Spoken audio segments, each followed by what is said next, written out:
Hi, I'm Gardog the Gamorrean and welcome to the first of my Star Wars Miniatures tutorial videos. While the Star Wars Miniatures game has been around since 2004 and is no longer in production or officially supported, I still love it. I know there are a couple of other videos around explaining the rules, but I think most of them don't go into enough details, or, unfortunately in one or two cases, they don't explain it correctly. I'm going to produce a number of videos showing the basic rules, which will be enough to get you started. In this first video, we will look at the maps, which are effectively the board that the game is played on. We'll discuss the special details you'll find on the maps and the rules for moving around. Let's get started by looking at some maps. There are many maps available. Some can be purchased and some can be downloaded and printed for free. Here's one example of a map, the streets of Mos Eisley, including the infamous Cantina. And this one depicts the inside of the Jedi Temple on Coruscant. I'm going to use this one which depicts a small outpost on the ice planet of Hoth. Let's zoom in a lot closer so we can see the details. The first thing to be aware of on maps are walls. Walls are designated by a magenta, or pinky red line. On the map, you can see the magenta line for the walls around the outside of the building and separating each rim as well. Characters can't move through a wall, nor can you attack through them.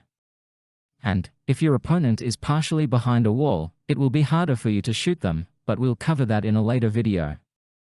Next, we have low objects. These are depicted on the map with a green line around them. Low objects may include a bed, a desk, or sometimes even an animal or droid that is not a moving or actioning part of this particular game. Low objects affect the speed at which a character moves into or through those squares, but we'll discuss movement later in this video. Like walls, low objects also provide cover, but we'll look at cover in a separate video. We also have difficult terrain which is indicated by a yellow line. These could be some stairs, or like on this map an area of slippery ice. Difficult terrain affects the speed of movement but does not provide any cover. Next, we have pits.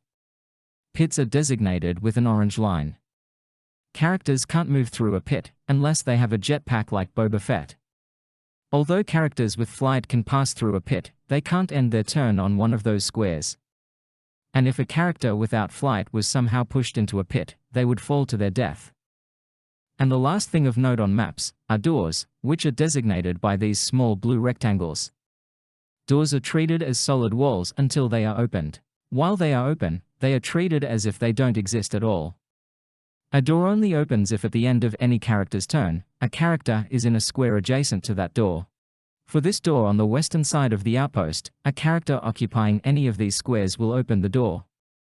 But remember, the door only opens at the end of the character's turn, so you can't move next to a door, have it open and then attack through it all in the same turn. Now that we understand the different parts of the map, let's talk about movement. I'll just move to a clear area of the map, to make it easier to follow. Unless otherwise stated on their stat card, a character's speed is 6.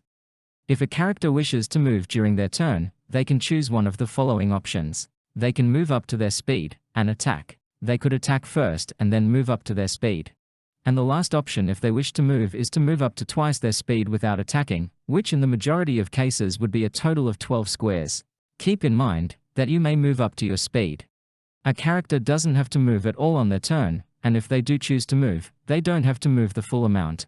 A character may elect to only move 3 squares and then attack, or maybe move 11 squares without attacking. While most characters have a speed of 6, some don't. Jabba the Hutt, for example, moves pretty slowly. He only has a speed of 2, which means even if he doesn't attack, he can only move a maximum of 4 squares on his turn.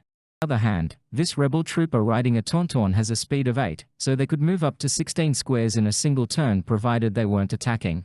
You can't split your movement, before and after attacking, unless you have an ability that specifically allows it. For a standard character, you must either move and then attack, or attack and then move. They can't move, attack, and then move again.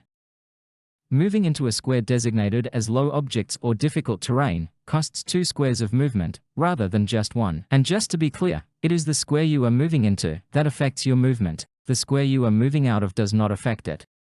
Let's look at an example. We have a character with the standard speed of 6 and want to move from one side of the outpost to the other. We are not going to attack this turn, so we can move up to twice their speed, 2 times 6, giving us a total of 12 squares. Moving across an area with multiple low objects would work like this. 1, 2, 3, 4, 5, 6, 7, 8, 9, 10, 11, 12. Before moving, make sure you have a path planned out to ensure that you take the most economical route. You can see in these two examples the difference it could make. And the last thing we need to mention in this video about moving is that characters can move through squares occupied by other members of their squad, which we call allies, without penalty. But they can't move through a square occupied by an enemy character, they must move around them. Thanks for watching my first video, and I hope you can join me again soon for my next one.